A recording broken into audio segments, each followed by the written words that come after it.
Bonjour à tous. Alors ça faisait longtemps que je n'avais pas tourné de vidéo pour cette chaîne et je vais aborder dans cette vidéo un sujet qui pour une fois n'est pas de la physique-chimie mais de l'éducation aux médias. C'est quelque chose que j'aborde en général avec les élèves de 3e mais qui pourrait être intéressant pour n'importe quel élève de collège et même pour n'importe qui en général. La question est qu'est-ce que c'est que faire une recherche bibliographique? Comment on recherche la référence d'un document? Comment est-ce qu'en général on répond à une question à laquelle on ne sait pas répondre en cherchant des réponses dans ce qui a déjà été fait par d'autres personnes? Alors, poser comme ça comme question, ça peut paraître très très vague, donc on va partir sur une question très concrète. En cours, en début d'année de 3e, en général, je commence à parler de l'origine des éléments dans l'univers et on se met à parler des étoiles, des différents types d'étoiles. Et il y a une question qui m'avait été posée par un élève de 3e, ou une élève de 3e, je ne sais plus. Et cette question, je ne savais pas y répondre. Cette question, c'était celle-ci. Quelle est l'étoile la plus grosse qu'on ait jamais observée? Je ne savais pas répondre à cette question. Donc, à votre avis, qu'est-ce que j'ai fait? Évidemment, j'ai répondu à l'élève sur le coup, écoute, je ne sais pas. Et puis, arrivé chez moi, j'ai fait ce que n'importe qui aurait fait, c'est-à-dire que j'ai utilisé mon ordinateur pour aller faire une recherche sur Internet. On peut se poser la question, qu'est-ce qu'on fait en réalité lorsqu'on réalise cela? Ensuite, quand je suis revenu en cours et que j'ai demandé à mes élèves comment ils auraient fait eux-mêmes, eh bien, c'est la réponse qu'ils m'ont donnée. J'aurais pris un ordinateur, j'aurais fait une recherche sur Internet. Certains disaient, mais il n'y a même pas besoin d'un ordinateur. Un téléphone portable suffit. Et là, on a commencé une discussion avec les élèves qui permettait d'introduire un petit peu toutes ces notions qui étaient assez vagues pour beaucoup d'élèves et sur lesquelles je vais revenir dans cette première vidéo. C'est-à-dire que dans cette première vidéo, on ne va pas répondre directement à la question quelle est l'étoile la plus grande, mais on va comprendre qu'est-ce qui se passe quand on fait une recherche sur Internet. Donc, pour faire une recherche sur Internet, évidemment, il vous faut, comme première chose, ce que je vais écrire ici tout en bas, un ordinateur. Alors, lorsque je dis un ordinateur, ça peut être un ordinateur portable, une tour munie d'un clavier et d'un écran, ou ça peut être également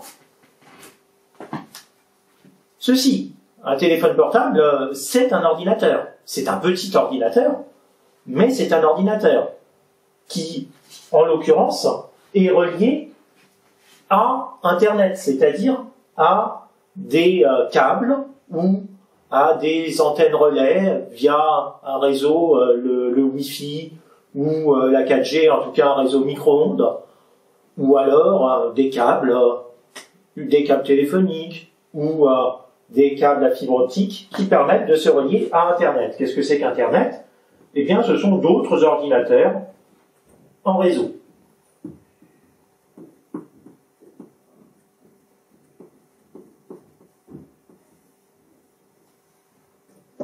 Alors, est-ce que ça suffit pour faire une recherche sur Internet?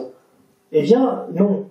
Sur votre ordinateur, vous avez d'autres choses qui sont installées. Lorsque vous récupérez un ordinateur que vous venez d'acheter ou qui sort d'une usine d'assemblage d'ordinateurs, il n'y a finalement que la machine, que des fils reliés entre eux, des composants électroniques, le tout dans une boîte. Ce qu'il vous faut, c'est également des interfaces avec cet ordinateur. Alors, évidemment, il y a des interfaces comme le clavier ou l'écran, mais ça ne suffit pas non plus. Je vais appeler l'ensemble de toute cette machine simplement l'ordinateur, et ce qu'il faut d'installer sur votre ordinateur, c'est un gros logiciel qu'on appelle un système d'exploitation.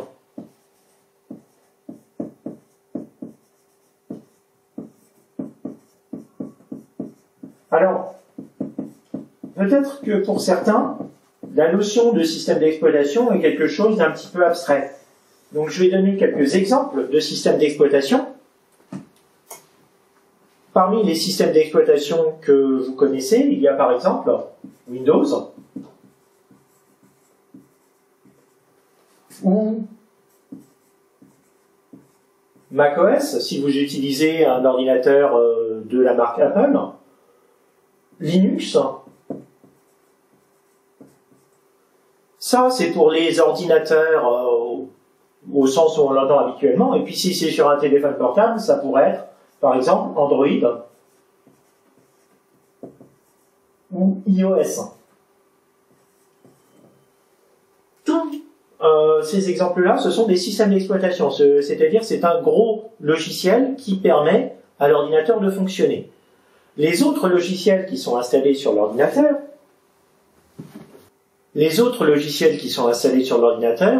sont en général dépendants du système d'exploitation, c'est-à-dire qu'ils ont besoin du système d'exploitation pour fonctionner. Alors qu'est-ce que c'est qu'un logiciel? Eh bien c'est n'importe quel programme ou n'importe quelle application qui tourne sur un ordinateur ou un téléphone. Par exemple, un traitement de texte, comme Word par exemple, c'est un logiciel.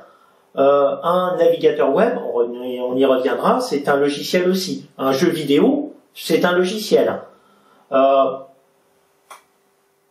Donc, au-dessus du système d'exploitation, on a une deuxième couche qui est ce qu'on appelle les logiciels ou les applications. Et parmi ces logiciels, il y a un type de logiciel bien particulier dont vous avez absolument besoin si vous voulez faire une recherche sur Internet. C'est ce qu'on appelle un navigateur web.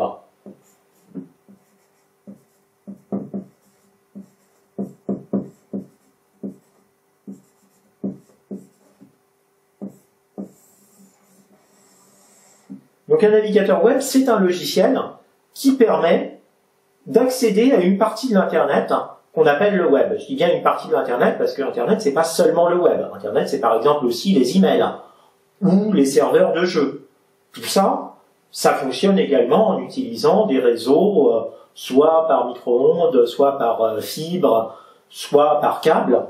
Mais le Internet ne se limite pas seulement au web. Par contre, lorsque vous aurez besoin de faire une recherche, par exemple pour répondre à la question quelle est la plus grande étoile qui existe, vous aurez besoin d'accéder au web. Et pour ceci, il vous faut un navigateur web. Alors, quelques exemples de navigateurs web, c'est par exemple Chrome, Firefox,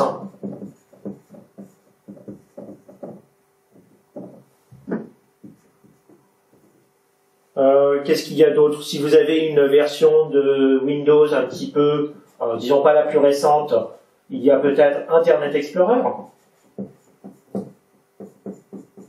qu'on appelle parfois Microsoft Internet Explorer, puisque c'est développé par la même firme Microsoft que celle qui a développé le système d'exploitation Windows. Qu'est-ce qu'il y a d'autre encore? Il y a Opera, Safari,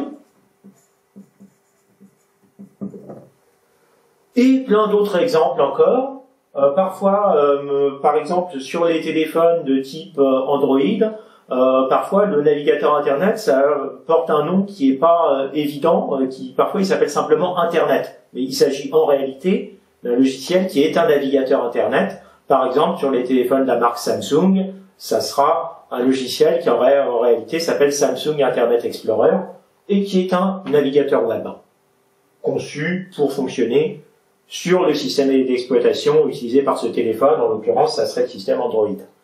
Donc, tous ces navigateurs permettent d'accéder au web. Et donc, ils permettent d'accéder à ce qu'on va appeler des sites web. Donc là, maintenant, on passe sur Internet. Donc, c'est des choses qui ne sont pas sur vos ordinateurs. Si votre ordinateur n'a pas d'accès à Internet, alors vous ne pourrez pas accéder à des sites web et le navigateur web sera à peu près inutile. Ou même totalement inutile. Parmi ces sites web, il y en a certains qui vont vous être très utiles parce qu'ils vont vous permettre de trouver d'autres sites web. C'est ce qu'on va appeler des moteurs de recherche.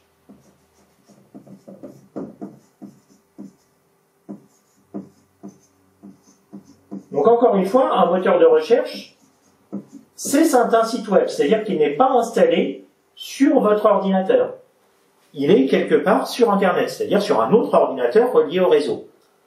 Alors, des exemples de moteurs de recherche, pour que vous compreniez bien de quoi on parle. Je vais commencer par celui qui est de loin le plus utilisé, parfois même utilisé sans qu'on s'en rende compte, c'est le moteur de recherche Google. Mais il y en a d'autres. Yahoo, qui d'ailleurs est plutôt un catalogue de sites web qu'un moteur de recherche à proprement parler, mais qui est encore parfois utilisé. Il y a Bing, qui est le moteur de recherche de Microsoft.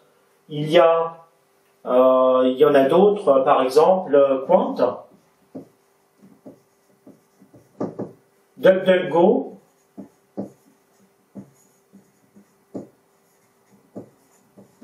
Ecosia, et beaucoup d'autres que j'oublie certainement. Donc, ces logiciels, ils permettent de renvoyer vers d'autres sites web. Et c'est ça que vous allez utiliser pour faire une recherche sur Internet. Donc, ce qu'on va faire maintenant, c'est que je vais passer sur mon ordinateur et on va réellement rechercher qu'est-ce que c'est que l'étoile la plus grosse qui existe. Et à partir de ça, ça nous permettra de rentrer un petit peu plus dans les détails de qu'est-ce que c'est que les résultats qui vont nous être donnés lorsqu'on fait une recherche à l'aide d'un moteur de recherche et comment présenter ces résultats.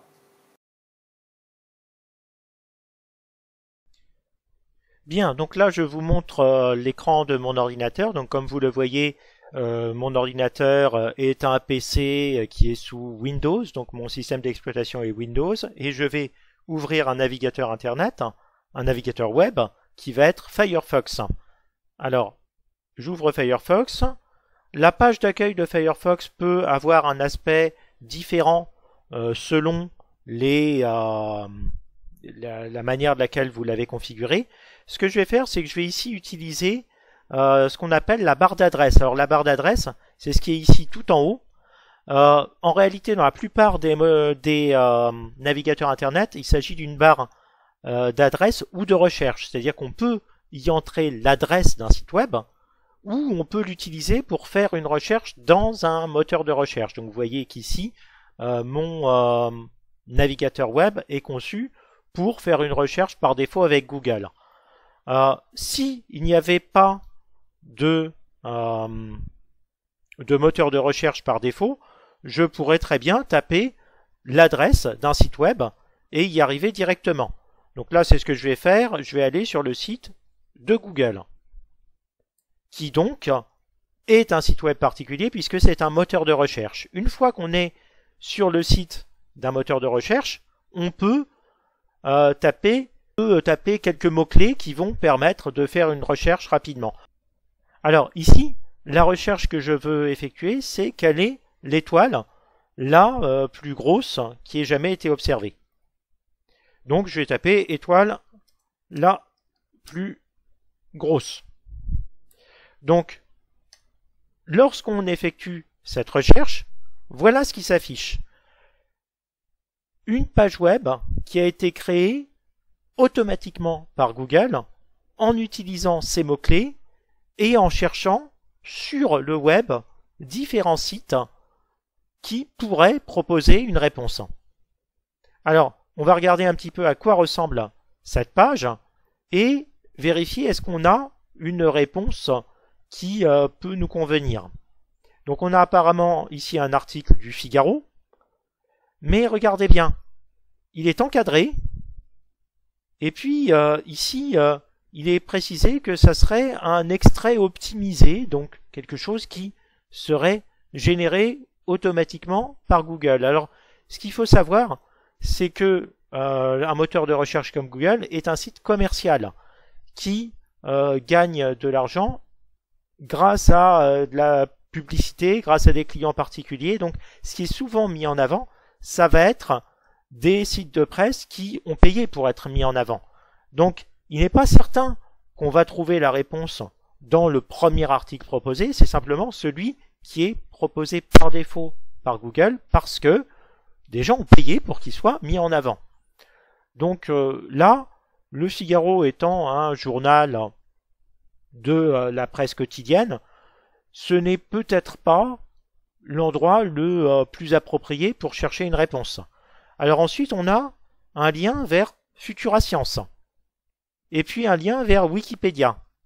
Alors, j'insiste bien, cette page qu'on a ici n'est pas une page qui a été écrite par quelqu'un. C'est une page qui a entièrement été écrite par une machine. Donc le moteur de recherche est un logiciel situé sur un ordinateur distant. C'est un site web. Donc c'est une machine.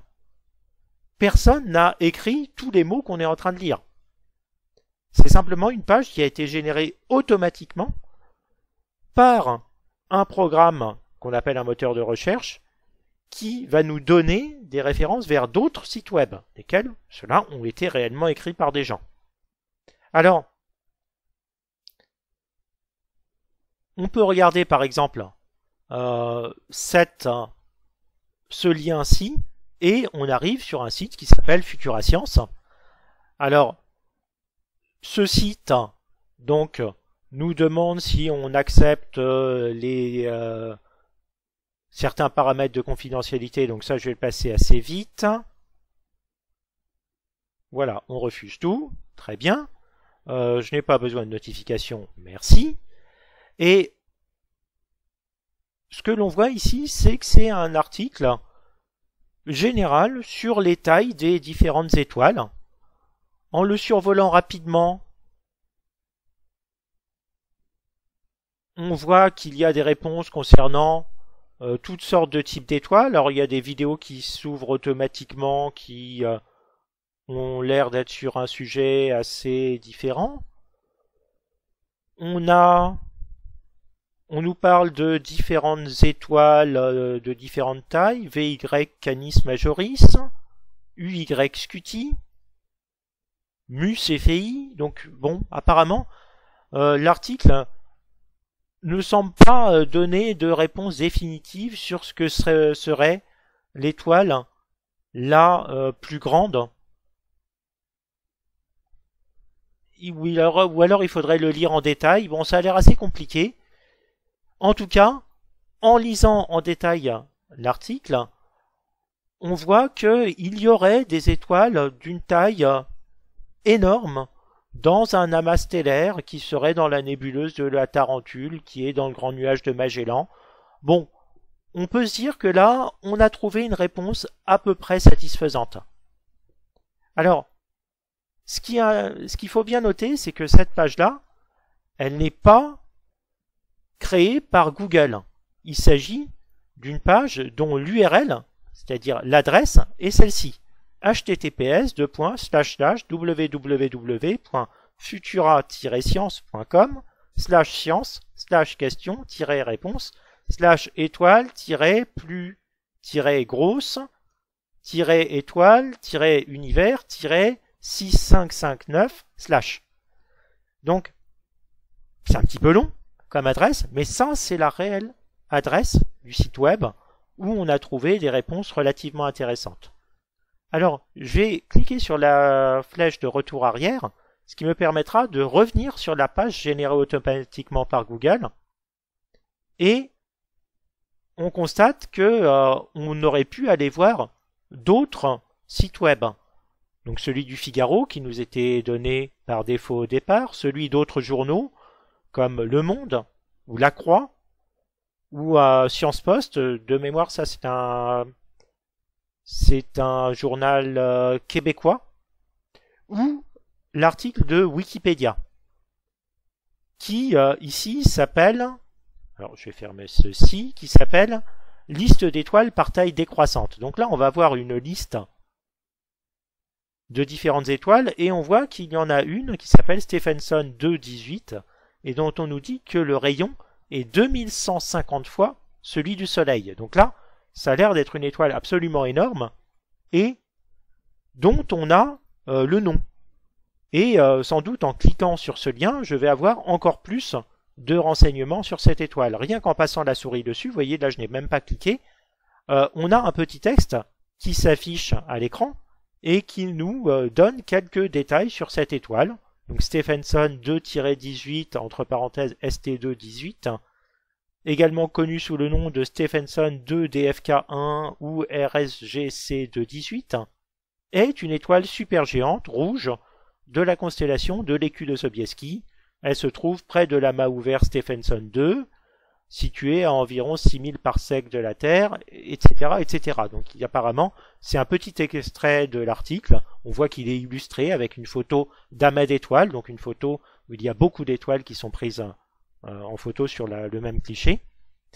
Et donc là, apparemment, on a eu une réponse. Donc si on se contente de donner ce site web comme référence, ce qu'il faut donner comme référence, c'est cette URL, c'est-à-dire cette adresse. Alors dans la deuxième vidéo de cette série, je reviendrai justement en détail sur ce que c'est que donner une référence et comment on peut préciser d'où viennent les informations qu'on a obtenues.